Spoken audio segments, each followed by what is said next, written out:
ఊరేగింపుగా అయోధ్య అక్షింతలు.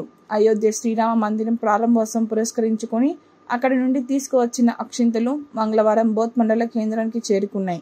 ఈ మేరకు ఊరేగింపుగా వెళ్లి స్థానిక రామాలయంలో ప్రత్యేక పూజలు చేశారు. అనంతరం గ్రామంలో అన్ని పురవీధుల గుండా శోభయాత్ర నిర్వహించారు. జై శ్రీరామ్ అని నామస్మరణంతో మండల కేంద్రం మారుమోగింది.